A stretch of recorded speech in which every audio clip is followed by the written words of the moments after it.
Voilà, tel qu'annoncé, Pius Romain Roland est là, c'est lui notre invité. Monsieur Pius, bienvenue. Merci, cher confrère. Je vous ai reçu plusieurs fois. Vous clamiez, vous disiez qu'il n'y aurait pas élection. Mais ici, on est en train d'aller vers la ligne droite, vers les élections. Tous les candidats se sont prononcés, ils ont même déposé. C'est que les élections deviennent de plus en plus irréversibles. Je suis convaincu que dans 75 jours, il n'y aura pas élection. Il n'y aura pas élection. Moi, je suis convaincu. Mais sur base de quoi vous dites ça? Je suis convaincu parce que nous n'avons pas foi en cette CENI, nous n'avons pas foi en la Cour constitutionnelle. Alors, qu'est-ce qui ferait qu'il n'y ait pas élection dans les 75 jours? Puisque tous les ingrédients mis ensemble, premièrement, j'ai toujours dénoncé cette CENI tribalisée, et je l'ai toujours dénoncé, et personne ne m'a jamais dit le contraire, que l'article 10 de la loi organique portant organisation et fonctionnement de la CENI a été violé en son dernier alinéa qui dit aucune province ne peut avoir plus d'un membre au sein de la CENI. Mais vous avez 3 membres d'une même province. Nous avons 26 provinces, mais il y a 15 membres qui doivent faire partie de la CENI. Au nom de quoi on doit prendre 3 membres d'une même province pour le mettre à la CENI. J'ai toujours dénoncé Denis Kadima. Donc par rapport à ça, c'est que il peut pas y avoir élection. Non, non, c'est comme si vous allez dans une compétition où vous savez, je prends un exemple, vous avez l'équipe de Tout-Puissant Mazembe et Saint-Éloi Lupopo qui jouent. Mais vous avez déjà un arbitre qui prend déjà les vareuses de Saint-Éloi Lupopo. C'est-à-dire vous avez déjà un 12e joueur qui est sur terrain. Mais si vous y allez dans cette compétition, c'est que vous acceptez d'être battu, puisque l'arbitre déjà est de votre côté. Or, l'arbitre est neutre. Ici, on n'a pas la neutralité de la CENI. Même ceux qui sont allés à la CENI au nom du FCC, au nom du PPRD, l'article 12 de la même loi portant organisation et fonctionnement de la CENI, en son article 12, alinéa 4 et 5, ils ne sont pas porteurs de procès-verbaux. Et vous avez une cour constitutionnelle. Donc, si vous prenez l'architecture de l'organisation, du financement, de la sécurisation du processus électoral, vous n'avez qu'une seule province. Je vais en citer pour que les gens puissent comprendre. Qui organise les élections? Le président, c'est un Kassaïen. Je ne suis pas tribaliste. S'il y avait le Bakongo, j'allais dénoncer. S'il y avait le Baswahili, j'allais dénoncer. Vous avez le président qui organise les élections, c'est un Kassaïen. Les financements, ministre des Finances. Non, mais ça, c'est vous insinuez, ça ne sert à rien que vous répétiez ça. Il n'y a pas d'insinuation, ce sont des faits. Ce sont des faits avérés qui amènent que les gens n'aient pas confiance en ces processus. Oui, mais ils vous diront qu'en 2018, il y avait aussi il y avait le pasteur Mulunda. Non, c'est 2006. Il y avait Malumalu. Voilà, non, il y avait d'abord Mulunda. Non, il y avait au niveau de la Banque centrale, il y avait Massangou. Donc, ils veulent un tout petit peu surfer sur ça. Laissez-moi poursuivre. Vous ne pouvez pas dénoncer hier ce que vous avez dénoncé pour en produire et en faire pire. C'est supposé que ce que vous avez dénoncé, pour lequel vous avez fait 37 ans de lutte sous le bois, vous ne pouvez pas reprendre ça. Et si vous reprenez cela, à quoi servirait bon de combattre celui qui est parti? Vous avez la CENI Kassai, vous avez les financements Kassai, vous avez l'organisation et la sécurisation Kassai, vous avez la Banque centrale kassaïenne, vous avez la Cour constitutionnelle kassaïenne, vous avez celui qui va disponibiliser les infrastructures scolaires du Kassai, et vous avez les prétendus candidats du Kassai.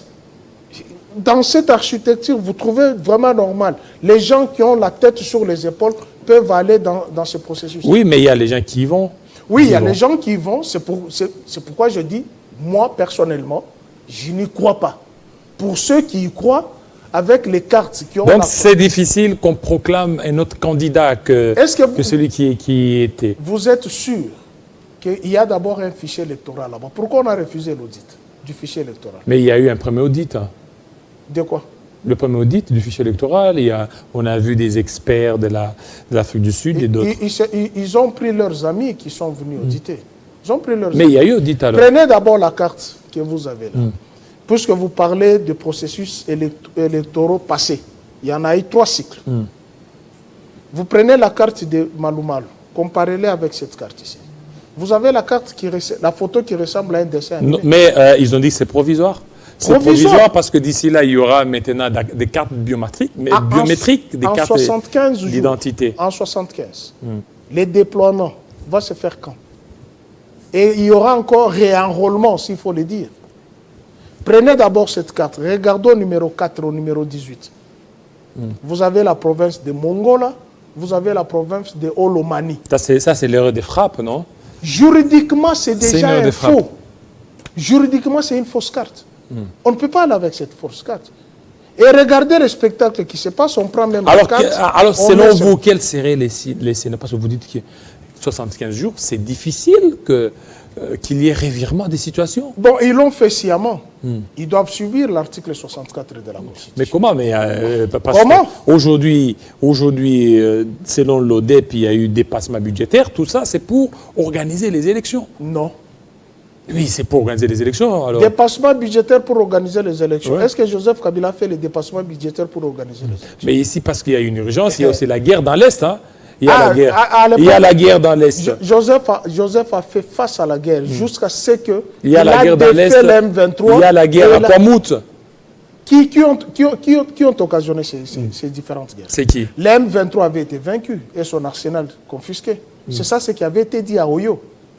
Alors, qui a signé les accords avec le M23 pour en faire 2 brigades, pour prendre en charge le M23 14 mois ici à Kinshasa? Il n'y a jamais eu un accord sur ça. Il n'y a jamais eu un accord. C'est juste des spéculations, des rumeurs de la part du M23 qui a voulu un peu chanter les gouvernements. Il y a la lettre signée par Gilbert Kankonde qui avait demandé 1 335 000. Mais ça peut être un faux aussi. C'est pas un faux. Est-ce que la lettre de Claude Ibalanki adressant à l'auditeur supérieur de suspendre les poursuites judiciaires contre M23, c'est encore un faux? Pourquoi on a jamais... Même le professeur Mbata l'a reconnu. Que le M23 était ici, on pensait que c'était des partenaires fiables. Alors qui est allé ressusciter ce que Kabila avait enterré. Kabila a laissé 145 territoires. Aujourd'hui, nous sommes amputés de territoires. Même la borne, l'Ouganda, se permet de déplacer la borne.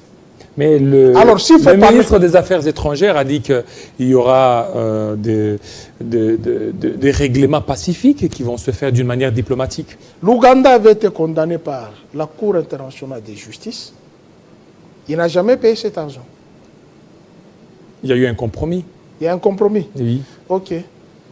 Allons dans ce processus électoral avec les candidats qui se présentent. On va voir celui qui est potable. On va voir celui qui est potable. Alors, avant qu'on parle des élections, il y a le dépassement budgétaire. L'ODEP a signalé, a parlé de ça. Qu'est-ce qui expliquerait ça? Mais si on a suivi certains acteurs au niveau du gouvernement, ils parleraient de la situation des guerres dans l'Est et de l'organisation imminente des élections, d'où ça demandait qu'il y ait beaucoup d'argent. J'ai le document du Parlement avec moi ici, de l'Assemblée nationale. Je lis, elle dit premièrement, le secteur 82, réhabilitation, réfection, addiction d'ouvrages et d'édifices, a connu une surconsommation. On ne parle pas de dépassement. On parle d'une surconsommation dont le taux d'exécution est de 154,5%. Surconsommation. 154%. C'est le document de l'Assemblée nationale que je dispose. 154. Soit une prévision de 1,756 417 500 francs congolais. 506 francs congolais. Contre un paiement de 2717 658 000 francs 390 francs congolais. Deuxièmement, 2 secteurs ont connu des sous-consommations. 2 secteurs qui ont connu des sous-consommations. Lesquels? Construction d'ouvrages et d'édifices et acquisition des terrains. Construction d'ouvrages et d'édifices, 7,69%. Sur une prévision de 36 milliards 424 986 054 francs congolais. Acquisition de terrain, un taux d'exécution de 23,43%, soit une prévision de 1642 529 474 francs congolais. La commission a relevé du rapport de la Cour des comptes les observations ci-après.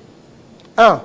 Les dépassements des consommations des crédits des investissements au niveau des institutions, à savoir Présidence de la République, 605,88% dépassement.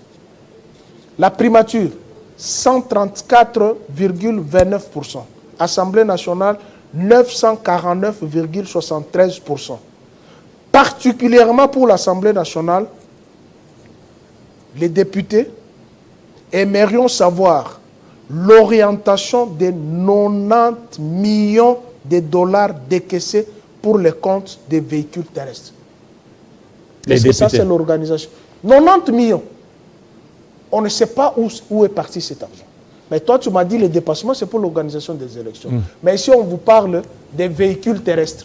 Écoutez donc. Députés. Attends, je termine. Allez-y, allez-y. Particulièrement, il dit les financements en faveur du projet d'opérationnalisation de la zone économique de Maluku, à hauteur de 137 milliards 21 millions de francs congolais en ressources extérieures décaissées en faveur du secrétariat du ministère de l'Industrie, dont les justifications n'ont pas convaincu la Cour des comptes.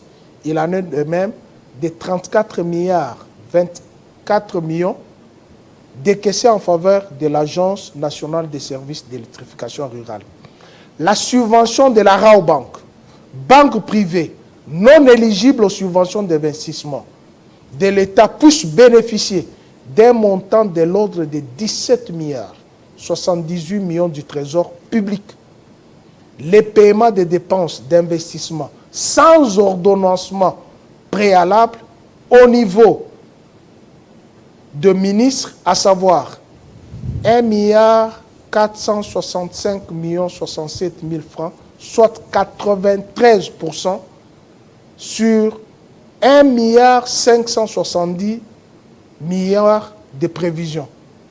Est-ce que vous vous rendez compte? Et tout ça... Voilà, ça c'est une longue... Allons-y, j'ai quand même retenu des chiffres un peu... faramineux. Faramineux, et puis qui font froid au dos. Regardez au niveau de la primature, au niveau de la présidence. Oui. 605%. Oui, dépassement budgétaire. Oui. Au niveau de la primature, 134. Là, ça va. Ça va un peu, mais c'est toujours... mais au niveau de l'Assemblée nationale, c'est encore... C'est froid. 949%. 949%. De dépassement budgétaire. Oui. Et on ne sait pas où se trouvent les 90 millions de dollars. 90 millions pour véhicules terrestres. Après avoir dépensé 27 millions pour les palissades qui ont acheté les parlements, aujourd'hui c'est 90 millions.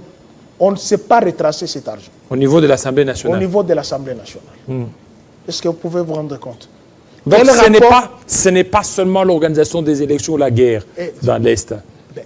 C'est presque dans beaucoup d'institutions. Mais la guerre, il y a ceux qui nous ont promis au 24, si la guerre n'est pas, Bounagana n'est pas repris, ils vont démissionner. J'attends qu'ils démissionnent. Et ils doivent avoir honte de passer à la télévision. Ils l'ont dit haut et fort. Et aujourd'hui, la République est amputée de territoire. Et ce sont ces gens-là qui vont se représenter pour demander les voix aux souverains primaires.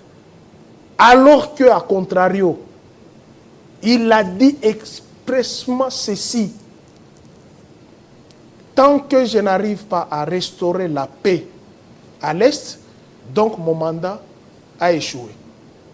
D'accord. Sur base de quoi il va encore se représenter? C'est qu'il a échoué. Complètement lamentablement. C'est ça, c'est sa parole qui est sortie de sa bouche. On ne lui a pas mis cette parole dans la bouche. Sauf qu'on ne lui a pas non plus facilité la tâche. Qui ne lui a pas facilité la tâche? Par ses partenaires d'antan, les partenaires du FCC. Il a parlé qu'ils ont beaucoup bloqué. Donc lui n'a que peut-être fait 2 ans de gouvernance. C'est le FCC qui a appelé Kagame ici au stade de Martyr. Quand Kagame est venu ici, c'est le FCC qui avait appelé Kagame ici. Quand il est allé à Brazzaville, il a dit que le M23 avait été vaincu, son arsenal confisqué. C'est à l'époque de la gestion du FCC. Et comment à son époque, le M23 est revenu en surface? Et pourquoi lorsque ça échoue, c'est le FCC? Lorsque ça réussit, allez, béton. Non. Vous savez, on ne gère pas la République sous humeur. Il faut gérer la République avec la tête sur les épaules. Il ne faut pas accuser toujours les gens lorsqu'il y a quoi. Kabila ne s'est jamais plaint. Il a géré avec Palou, il a géré avec Udemo, il a géré avec ARC, il a géré avec MNC, il a géré avec autant de partis politiques. Vous avez déjà entendu de la bouche de Joseph Kabila citer même le nom de Mobutu. Que Mobutu m'a laissé ça, moi je fais. Non, il a assumé. Il faut assumer. Pourquoi la faute, ce sont les autres? Alors les autres qui ne sont pas à la gestion. Mais on oublie ce qu'eux ont fait hier. Ce qu'ils ont fait subir à Kabila, jusqu'à les traiter d'imposteurs. Est-ce que vous oubliez ça? À l'heure de la nouvelle technologie de l'information et de la communication, tout est archivé. À moins qu'on prenne les enfants qui viennent de naître aujourd'hui comme électeurs. Pour qu'on fasse des électeurs qui ne savent pas le passé. Mais pas nous les érudits, non. Alors, s'il faut parler des candidatures que moi j'ai vues, bien que je ne suis pas sûr avec l'organisation des élections, je préfère ne pas parler des hommes. Tel, non. Parlons de ceux qui ont un cursus universitaire, susceptible de mettre sur le marché de consommation. Moi, j'ai épinglé. Vous avez Augustin Matata. Celui qui a été d'abord le premier à déposer même sa candidature. Qui a un cursus universitaire. Élogieux. Élogieux. Vous avez Denis Mukwege, qui a un cursus universitaire élogieux. Prix Nobel. Vous avez, c'est qui Fayoulou. Sessanga, Deli Sessanga. Qui n'a pas encore déposé. Qui n'a pas encore déposé, prétendument candidat, mais dont la production législative est sans concurrence. Vous avez Martin Fayoul, qui est un universitaire qui a eu à gérer aussi le pétrole. Vous voyez un peu de ces nombres-là qui ont un cursus universitaire susceptible de mettre et il faut au marché. Il faut bon, la dame, la seule dame. Non, je ne la connais pas. Je ne la connais pas. Et Katumbi? C'est encore en doute. Mais, ce que j'ai appris... Mais il serait criminologue. Hein? Bon, s'il a fait ses études... En criminologie? Oui, c'est approuvé. Et il doit déposer sa candidature, ou il a déjà déposé, à qui on a demandé les originaux. Il est allé amener. Il a amené les originaux. On attend aussi demander les originaux des autres. Oui, ça, c'est très important. Surtout les diplômes de l'Institut de commerce et de commercialisation. Ça, c'est vraiment très important. Allez-y. Vous avez parmi les candidats ceux qui ont eu à gérer une portion du pouvoir d'État. De ces gens-là, vous avez Matata qui a été Premier ministre. Et moi, j'ai beaucoup de respect envers les héros nationaux. Patrice Emery Lumumba, qui n'a pas su gérer la République, qui n'a pas pu gérer, pas su gérer, qui n'a pas pu gérer le Congo après l'indépendance, juste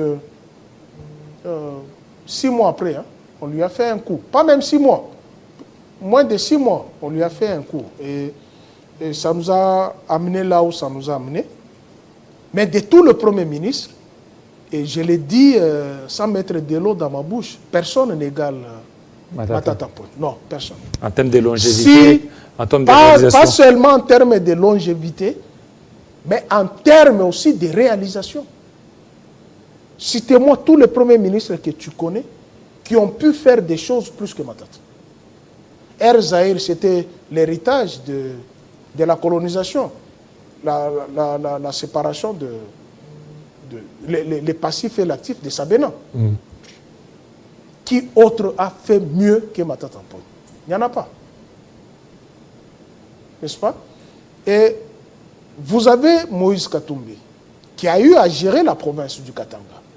Et si lui, il dit que sa gestion est positive lorsqu'il est à la tête de la province du Katanga, à contrario, c'est le bilan qu'on doit reverser dans la gouvernance de Joseph Kabila. À moins qu'il dise le contraire. S'il dit que sa gestion au Katanga était positive, donc il faut le mettre à l'actif de Joseph Kabila. Puisque le bilan de Matata est largement positif, c'est à l'actif aussi de Joseph Kabila. Vous avez Delis Esanga, qui a été ministre du plan. Il a été directeur de cabinet de Jean-Pierre Bemba à l'ECOFIN. Donc je ne doute pas, la production législative. Il y a les gens, c'est des tracteurs qui disent qu'il a un passé aussi, pas un bon passé. Lesquels? Moi je ne juge. Il fut un rebelle. Et l'un de vice. mais vous avez des rebelles qui sont au gouvernement, non? Allez-y, allez-y. Non, vous avez des rebelles. Allez-y, allez-y. Si on dit de. Les anciens. Les anciens rebelles. Mais lui aussi est ancien rebelle. Allons-y. Mais à l'Union sacrée, il y a les anciens rebelles. Ok. Ils se sont convertis. Lui ne s'est pas converti. Non, j'ai dit ils se sont tous convertis. Alors pourquoi on aime toujours tirer à boulet rouge sur les autres? C'est ça ce que je dis. Les mal, c'est les autres. Et vous ne regardez pas ce que vous faites. Non, c'est un peu ce qui est. Vous voyez un peu dans ce regroupement-là, ceux qui ont un cursus universitaire élogieux, et ceux qui ont eu à gérer une portion de la République dont le bilan est à présenter. C'est-à-dire, lorsque nous irons en campagne, il faudrait que les candidats nous disent ce qu'ils ont fait. Vous voyez, il y a ceux qui n'ont pas eu à gérer, par exemple Franck Diongo. Il n'a été qu'un simple député. Il n'a jamais géré même un ministère, même un quartier. Vous avez Denis Mukwege. Bon, il a été dans les institutions internationales. Il n'a pas eu à gérer la République. Vous avez Delis Esanga qui a eu à gérer. Vous avez Matata qui a eu à gérer. Vous avez Moïse Katumbi qui a eu à gérer. Alors, est-ce que maintenant, aujourd'hui, si on peut... Qu'est-ce qui empêchera, c'est qu'il n'y ait pas la candidature unique de l'opposition? Est-ce qu'il faut qu'ils aillent en ordre dispersé ou qu'ils se rallient derrière un candidat? Parce qu'il y a d'autres qui disent candidature unique ou pas de l'opposition, il devrait battre le candidat du pouvoir. Oui, le candidat du pouvoir n'a pas un bilan à présenter. Même si moi, Pius, je me présentais aujourd'hui. Il y a la gratuité de l'enseignement. C'est écrit, il y a la gratuité. C'est écrit dans la Constitution. Il y a la gratuité aussi de la maternité. De la maternité. Oh, mon frère. Dans quelle maternité? Mais il y a plus de 20 hôpitaux. Attends d'abord. Ceux qui disent qu'il y a la gratuité de l'enseignement, il faut leur poser la question, est-ce que leurs enfants sont dans ces écoles-là? Nous, on a besoin de la qualité de l'enseignement ou de la quantité de l'enseignement. Il ne faudrait pas qu'on nous écrive des mots avec les mots qui peuvent avoir 2 S, on nous met un seul S. Les mots qui peuvent avoir 2 T, on nous met un seul T. On a besoin de la qualité ou de la quantité. Et aujourd'hui, au regard de notre enseignement, est-ce que notre enseignement est allé de l'avant ou nous sommes en train de patauger?